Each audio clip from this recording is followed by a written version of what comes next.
yeah, thank you for that. Thank you so much for kicking us off. I'm Nia Sutton, and I'm the Program Manager for Emergency Preparedness and Response at AMCHP. And thank you all so much for joining the session and also joining this Q&A session. I also have joining and helping me out today is my coworker, Alyssa, and I will allow her to introduce herself and then we'll pass it over to you, Loretta. Hello, everyone. I'll also be helping facilitate today's meeting with Nia. I am with the Child and Adolescent Health Team here at AMCHP, and I am the CDC Public Health Associate. And then I'll pass it to Loretta. Thank you both so much. Good afternoon, everyone. My name is Loretta Severin, and I am with the University of Kansas Center for Public Partnerships and Research.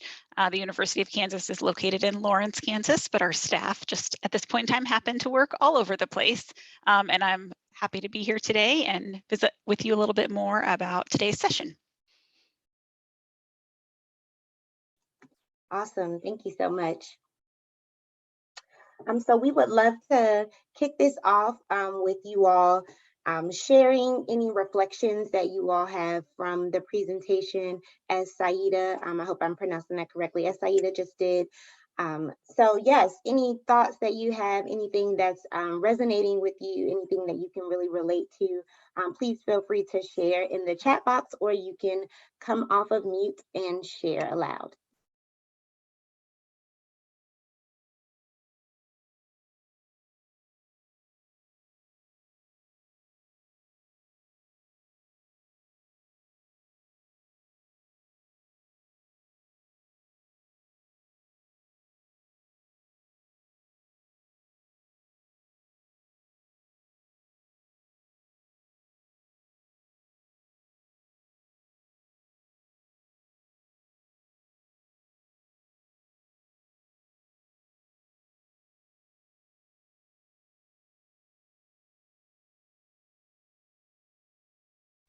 No complaints from me, Saida, on your enthusiasm and kicking off the conversation today.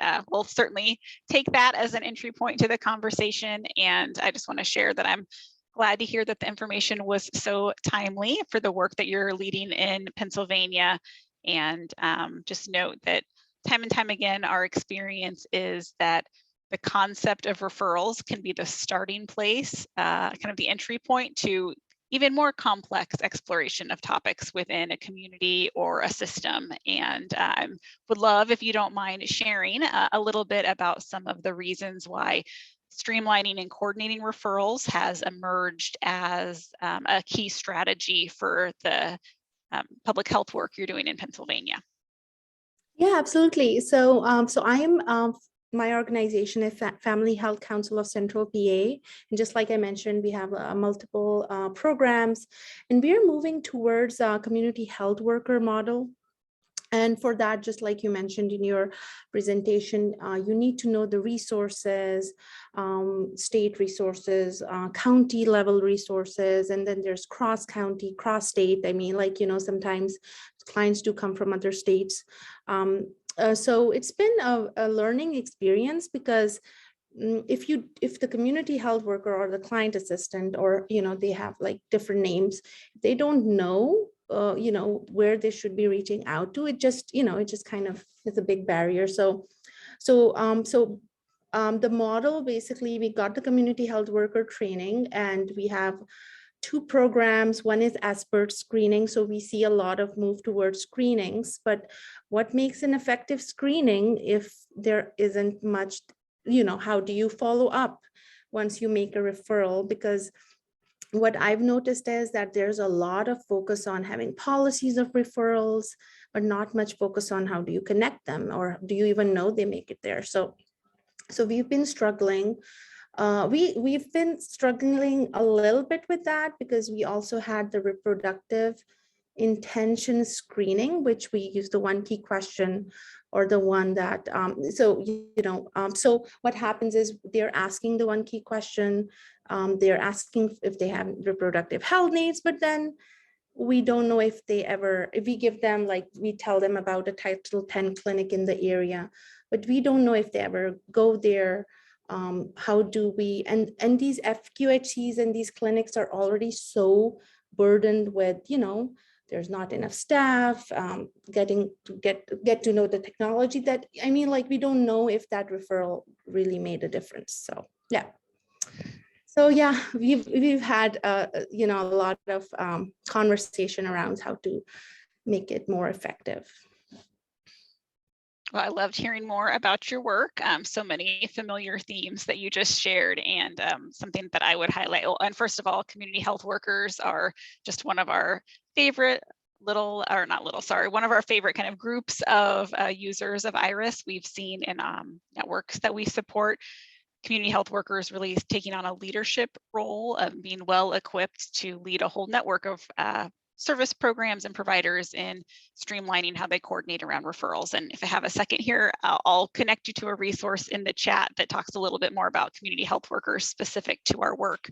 But something that I just wanted to note about what you shared is, there's this question of how do we know what resources are in our community? And oftentimes the sub question to that is, which resources can I trust in my community?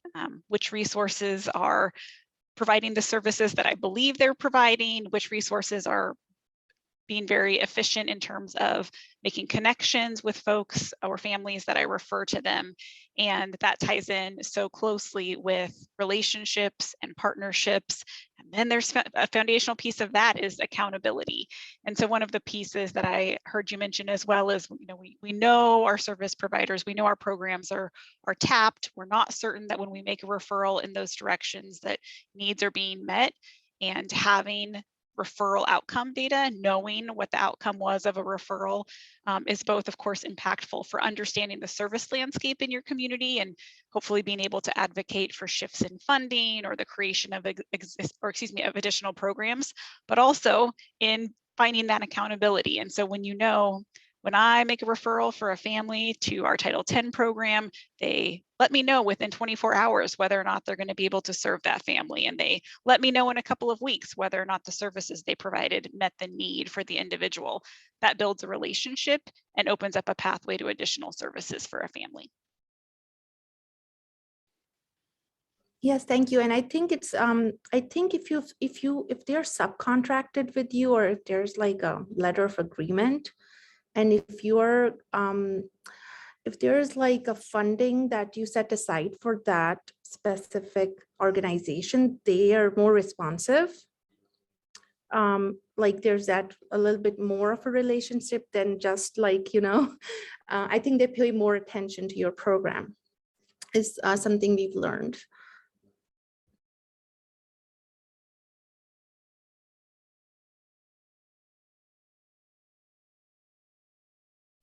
Other questions that we need to attend to in the chat or elsewhere?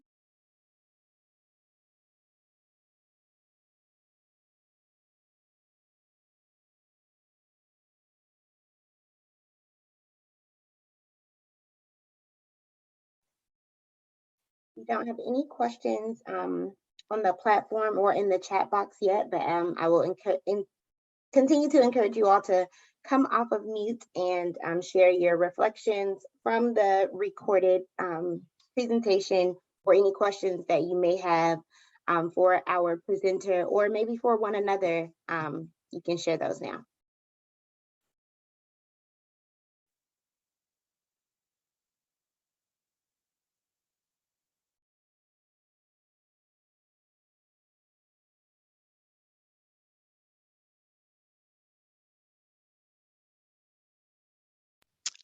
See a question in the chat about the social determinants of health screening tool. Unfortunately, I can't speak specifically to what tool is used in that instance. I meant to acknowledge earlier that only 1/3 of the presenters from the session are here today. Our 2 community representatives aren't able to participate in the live Q&A, and I'm not familiar with the exact tool that's used by the group in Chelsea, Massachusetts, who mentioned that as part of their home visiting programs.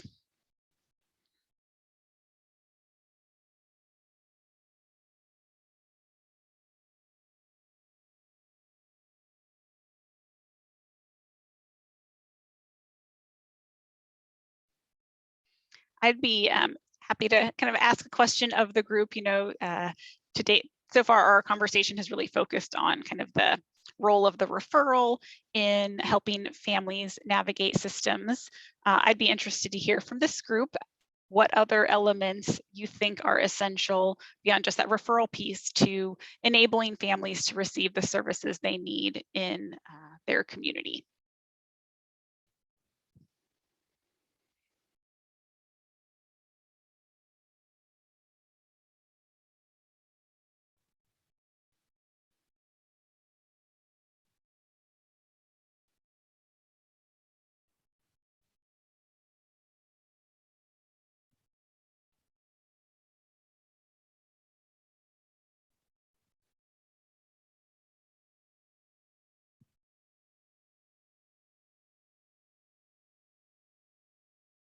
Another question I might ask this group is, you know, where do you find traction for collaboration across sectors in your community? One of the pieces that really was emphasized in both Brittany and Annalisa's presentations was the existence of a well-functioning collaborative as a strong foundation for their community to pivot and meet new needs as the impacts of COVID-19 were felt in their community. So in those two communities, referral coordination had been one of those traction points that had brought partners together around collaboration. So I would just be interested, we can kind of set referrals aside for a second. What are the traction points that you find where you can bring together representatives from public health and other sectors around a shared issue or a shared goal?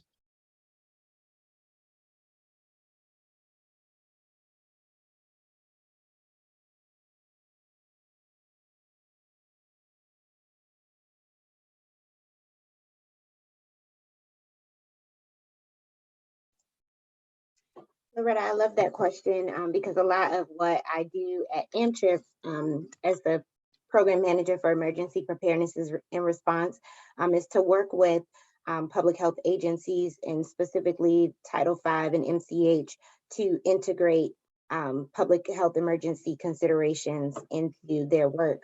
And so that's a lot of what we hear, like making sure that the right people are at the table.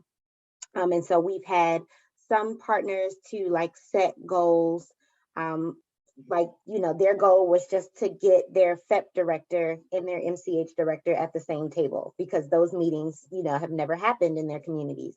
Where we had some teams who worked with us to like really hone in and focus in on some of the programs that were impacted by COVID-19 and other public health emergencies.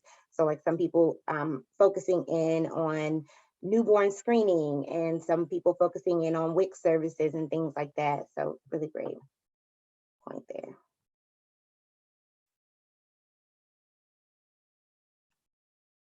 Yeah, I think I agree. I mean, just knowing your partners in your community and even before you like just thinking who would be a great, like your vision and goal, like, you know, kind of aligns with theirs.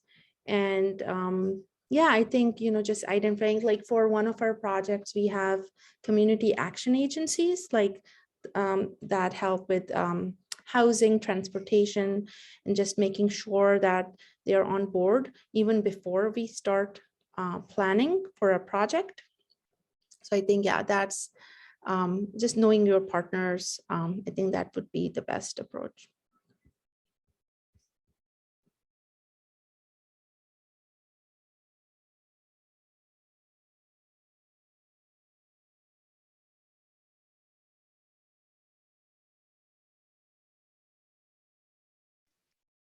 Thank you for sharing those insights. Something else I would just mention from Annalisa's summary of the experience in the Quad Cities area of Iowa/Illinois is just the extent to which her community was equipped to generate solutions and to pivot their work to meet emerging needs.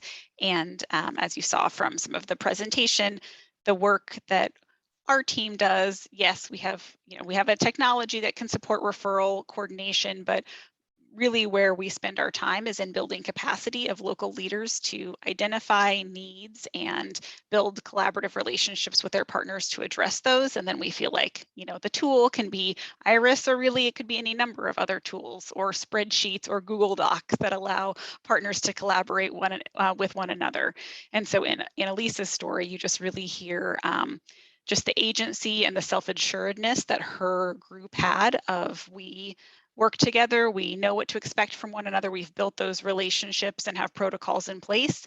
And also we now know how to leverage all of that to meet the next need. And so that's just something that I'll point out as, of course, being a gratifying part of our work, and also something that we hold close as a value, which is the belief that communities are strong and resilient, and often they don't need a ton, while a huge influx of resources would be valuable, sometimes even small areas of support and partnership and collaboration can help them achieve even more.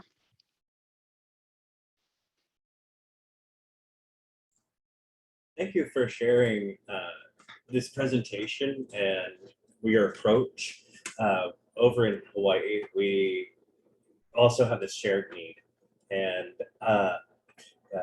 there is the difficulties of bringing the right people to the table. So we're bringing community folks, but there are certain decision makers at the state level that we've not been able, or lawmakers even, to make sure to provide the infrastructure and support around this. So it's complicated by the fact that there are some new industries out there are solving this particular problem and offering data solutions.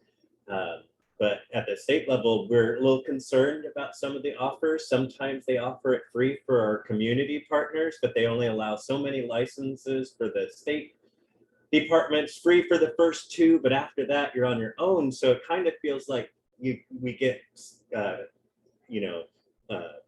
on the line for the first part, and then once we become dependent on it and we've developed all the materials and everything, then there's this uncertainty about what the cost structure might look like, the privacy of participant information.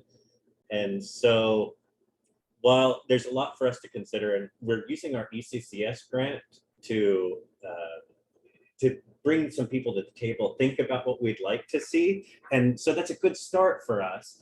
But this has been very helpful to look at your approach, and I appreciate that in the days ahead. I think it's complicated by politics, and that there's also No Wrong Doors and other initiatives that are also right along the same vein. And in our area, our governor is about to, it's his last term. So with a new governor comes a new way of doing things. So again, it speaks to that concern about sustainability. And so we're in this really interesting time where there's opportunity and there's also unknowns and risk. And so again, this is very helpful, but I will say that for us, I look at this and I see, oh, we got a lot of work ahead. But good work. So engaging the community partners, you mentioned that they're already out there in a lot of ways. Is anybody on the line that could speak to finding them that are out there? Was it going on the web and looking for them, or was it engaging in our networks? Because I think there's been a lack of opportunity because we're not in person. We're not doing our social networking that we used to do at conferences in the state and externally. So I'm curious what that looks like in today's world. I can speak to that a little bit because I've been reaching out and I use the emails, I go to their websites.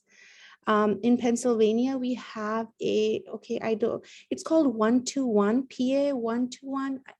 It's like a statewide resource. Some of the health systems have developed them. So if you have your organization on there, it says what your organization can offer, if it's family planning, WIC, or adolescent health services. So That's one resource that we have, and I just go on there and I make calls. I'm a little bit, I think you got that idea when I started speaking at the start. So yeah, so I just do that. And then I think I also use AMCHP, like all these conferences I'm at, kind of try to network and see, and if I can, so there's this example where I was reading a research paper. It was a well-written, like not a research paper, it was basically an article. And then I reached out to them, and then they shared their ideas with me. It can come from any direction. Sometimes it takes time, but I'm a little bit persistent. Uh, so yeah, but it's just different for, I think, different projects and what might be available out there. So. I'm particularly challenged with reaching out to populations that have English as a secondary language. And in Hawaii, we have no majority. And so every race is a minority. And what that means is that for, there's a community leader for Chuukese, for all the different like Pacific Island nations that immigrate. And so I think I see the opportunity. I think we could investigate more on social media, on the websites. And so thank Yes. you for providing that. That's my Yes, suspicion. yes, I think you made a great point, Jeremy. Social media is you follow folks, you get so much information. I think LinkedIn is also good. I don't know if I pronounce it right. You get a lot of information on initiatives and stuff, and kind of directly just contact people. Thank you. I never really considered LinkedIn, and I think that's a fantastic suggestion. I appreciate it. Yes, I don't use Facebook though.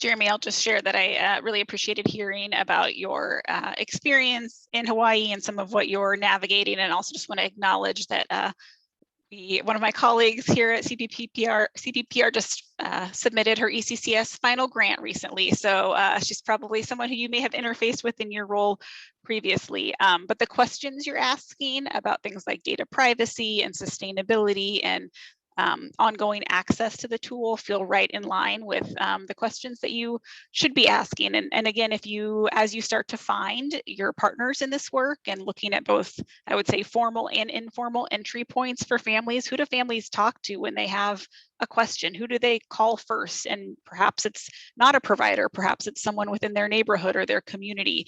Those might be some of the entities that you can pull together around this work. And I think defining for yourself, exactly as you described, a vision and maybe even some of the values that you hold related to this, that might kind of position you well to ask questions and to really have an opportunity when you're thinking about tools and technology about what fits with the stated vision and values of your collaborative. I heard you folks talk about using a social determinants of health tool. And the entry taken the questionnaires, they get very redundant and burdensome for the family. And we all have our own way of asking the same question, but different. And I'm not quite ready to dive into all of that. And so I understood from the project you presented that it was from MCV lead. And that speaks to me as a MCV project coordinator. And so I'm excited about that, but I also realize I don't have the staffing capacity to lead a project like that. And so we have internal vacancies and challenges all around, but it is good to see that MCV taking the lead on it. Yeah, and Jeremy, just since you mentioned MCV, I'll just share that our initial pilot communities for this IRIS work were both MCV communities in Kansas. We started there with partners who had really articulated the need for some additional tools to help them streamline the referrals that were happening between centralized intake and early childhood providers. And all that we've developed since then is really built off of the insight and expertise we gained through those communities. So I hold our MCV partners close to the heart.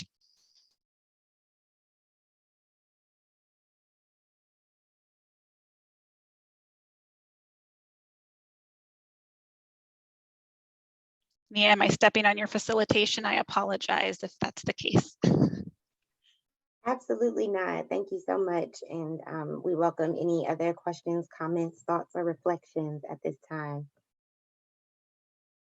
Thank you all so much for that engagement.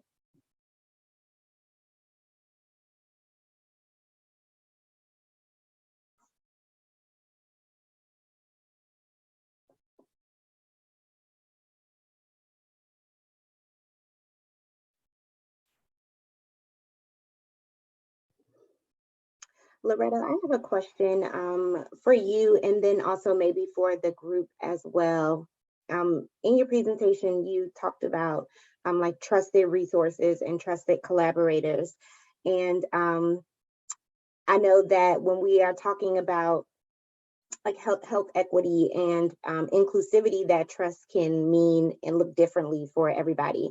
So can you describe how your organization defines that, and like what the parameters are that you would suggest for people in identifying trusted collaborators?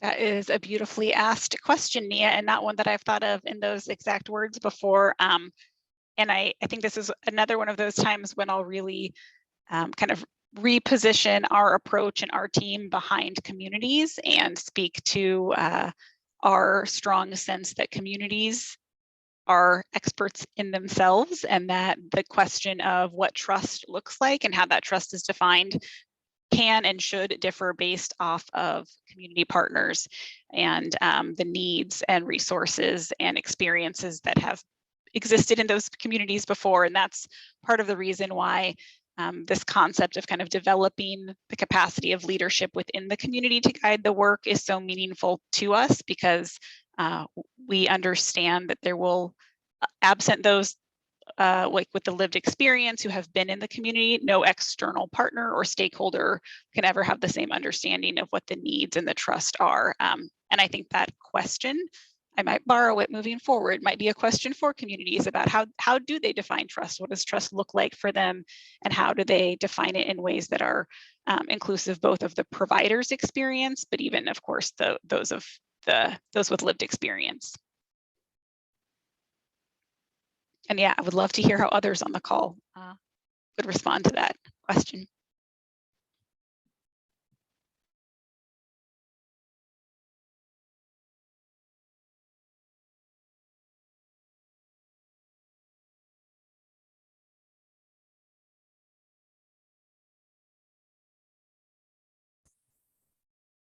I'll pipe in. This is, my name's Kim Tizard, and I'm in the North Carolina group that's attending. I also am the Director of Family Support for the Autism Society of North Carolina here. And beautifully asked questions. I 100% agree. And this is something that we're trying to address here as well, that in trying to reach some of our marginalized communities, that lived experience, one is imperative. And people want to talk to people that look like them. And so we've worked hard through another initiative. It's an ECHO project, and we offer what's called a Family Support ECHO. And that has been wonderful in helping build capacity for those with lived experience, and just trying to get some of the skills so that they could be more confident in their own abilities, in trying to get the training and what have you that they need, so that they can feel confident to help communities address some of those needs, and helping represent families and individuals in a more meaningful way, and making sure that their voices are being heard. And it's about building their capacity too, right? You know, helping those families and individuals be able to have the tools that they need, so that they can go, you know, feel empowered to talk to their doctor, or talk to their, you know, school issue, or whatever it is. So we're working hard on that, but it's definitely a learning process that's taking time. But I love the question and appreciate you asking that.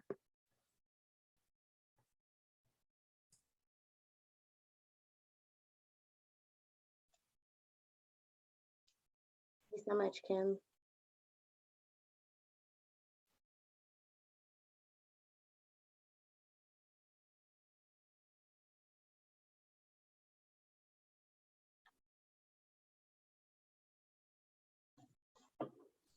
Any other thoughts about the question that I posed about defining trust and what trust looks like, or any other thoughts or questions for our wonderful presenter or for anyone else that you see here on the call?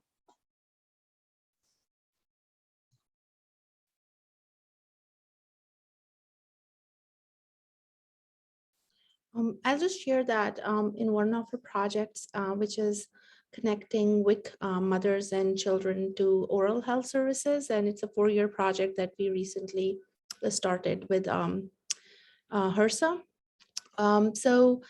When we were hiring the community health workers, hiring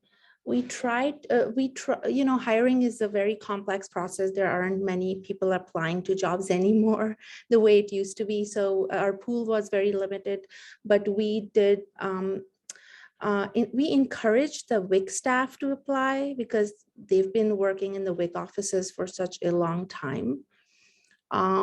And there's that trust relationship that's already there. They know the program, they know the clients. So I think that worked really well. Sometimes you just need to look close.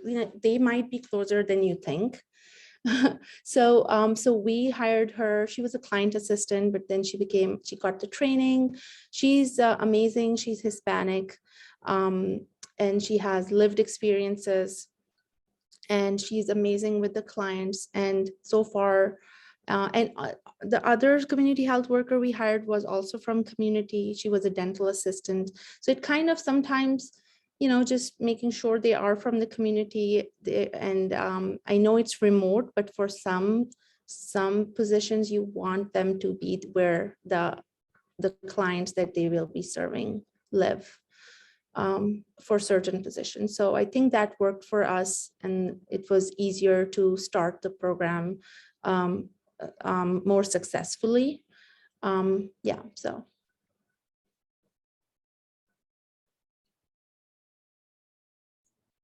I think here in Hawaii, we do have some challenges around trust, and it makes a lot of sense. In the 1890s, the United States illegally overthrew the Hawaiian kingdom, and ever since then, it's sown big distrust that is still felt today. Native Hawaiians have,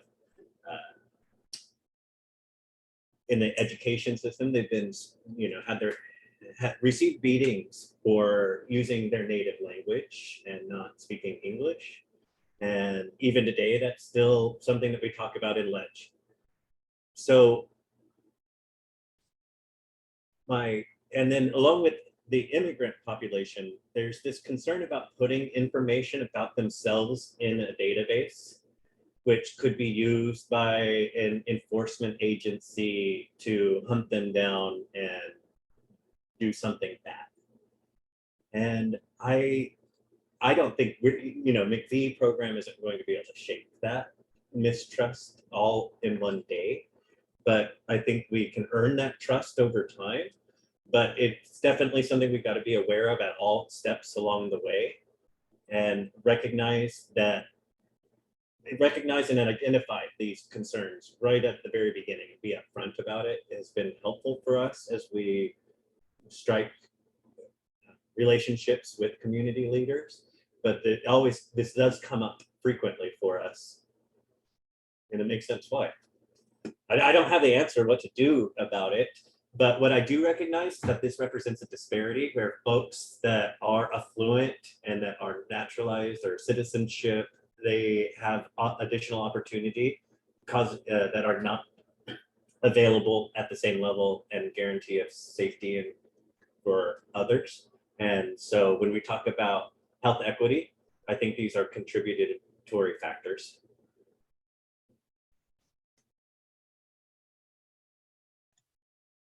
Absolutely. Thank you so much for that, Jeremy. I think you know, especially during the pandemic, we've heard so much about like building trust in communities and not really taking the responsibility of earning the trust of communities. So thank you so much for that. And like you said, there isn't a, you know, one fixed solution that we can come up with today. It does take time, but being able to name the things that have caused the mistrust and acknowledging that it exists is like a huge step. So thank you so much for that. We have about 1 minute left together, so I definitely want to leave space for anyone to ask any lingering questions or share any reflections. And then Loretta, I'll also pass it to you if you have any closing remarks for the group.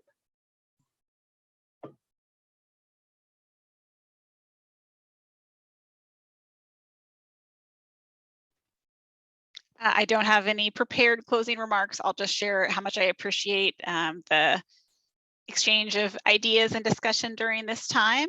I have, as have we all, been to a number of remote conferences over the last few years, and so it's really refreshing to come and speak to people who have engaged with the content that was provided and learn a little bit about what you're working on in your own communities. And I'm leaving here today feeling a little more connected and hopeful than I did when I came. So thank you for your engagement. Awesome. Thank you all so much. The next session starts at 5 p.m. Eastern time, and then there are some fun activities later on in the evening that we hope that you all will enjoy. Thanks, everyone.